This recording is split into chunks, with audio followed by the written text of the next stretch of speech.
नमस्कार, आप देख रहे हैं जन एक्सप्रेस और मैं हूं आपके साथ शुभांशी त्रिपाठी। आज की खबर सिर्फ एक गिरफ्तारी की नहीं है। आज हम बात कर रहे हैं उस सच्चाई की जो बार बार हमारे सिस्टम पर बड़ा सवाल खड़ा करती है। एक तरफ देश के युवा दिन रात मेहनत करके बड़ी बड़ी परीक्षाएं पास करते हैं और दूसरी तरफ वही लोग जब कुर्सी पर बैठते हैं तो भ्रष्टाचार में फंस जाते हैं। ताजा मामला राजस्थान से है, जहां राजस्थान एडमिनिस्ट्रेटिव सर्विस यानी आरएएस के अधिकारी काजल मीणा को सरकार ने निलंबित कर दिया है। आखिर उन पर आरोप क्या है? कैसे एक टॉपर अधिकारी रिश्वत लेते पकड़ी गई और क्या ये सिर्फ एक केस है या सिस्टम में गहरी जड़ें जमा चुका भ्रष्टाचार? आइए समझते हैं पूरी कहानी। राजस्थान के करौली जिले में नादौती में तैनात एसडीएम काजल मीणा को भ्रष्टाचार निरोधक ब्यूरो यानी सेबी ने 16 अप्रैल को गिरफ्तार किया। आरोप है कि उन्होंने अपने रीडर और एक अन्य कर्मचारी के साथ मिलकर 60,000 रुपए की रिश्वत ली और जैसे ही ये खबर सामने आई, सोशल मीडिया पर एक वीडियो वायरल होने लगा जिसमें वही काजल मीणा मॉक इंटरव्यू में कह रही हैं, मैं प्रशासनिक सेवा में आकर समाज में सकारात्मक बदलाव लाना चाहती हूं।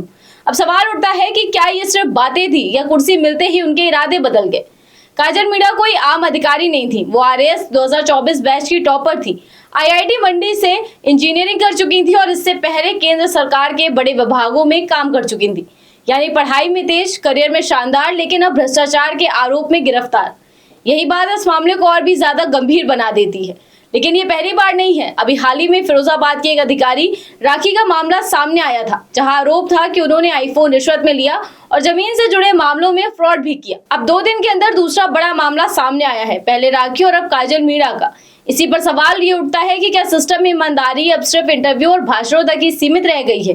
क्या बड़ी पोस्ट का मतलब अब बड़ा भ्रष्टाचार हो गया है? देखिए, जब एक आम आदमी रिश्वत देता है तो अक्सर वह मजबूरी में देता है, लेकिन जब एक अधिकारी रिश्वत लेता है तो वो पूरे सिस्टम को खोखला करता है। और सबसे बड़ी बात यह है कि ये वही लोग हैं जिन पर कानून लागू कराने की जिम्मेदारी होती है। ऐसे में अगर वही कानून तोड़ने लगे तो आम जनता का भरोसा किस पर रहेगा? काजल मीणा का मामला इसीलिए भी महत्वपूर्ण है क्योंकि वह एक टॉपर थी और युवाओं के लिए प्रेरणा मानी जाती थी। लेकिन ये घटना ये भी दिखाती है कि सिर्फ परीक्षा पास करना ईमानदारी की गारंटी नहीं होती और ना ही बड़ी डिग्री किसी इंसान के चरित्र को तय करती है। अब सवाल यह है कि आगे क्या होगा? सरकार ने उन्हें निलंबित कर दिया है और जांच जारी है, लेकिन क्या सिर्फ सस्पेंशन काफी है? कैसे मामलों में और सख्त कार्रवाई नहीं होनी चाहिए? क्या सिस्टम को अंदर से साफ करने की जरूरत नहीं है? और सबसे बड़ा सवाल आपसे, क्या आपको लगता है कि देश में भ्रष्टाचार कम हो रहा है या फिर और ज्यादा बढ़ रहा है? कैसे अधिकारियों पर लाइफ टाइम बैन लगाना चाहिए? फिलहाल इस खबर में बस इतना ही। ऐसी तमाम खबरों को जानने के लिए आप देखते रहिए जन एक्सप्रेस। धन्यवाद।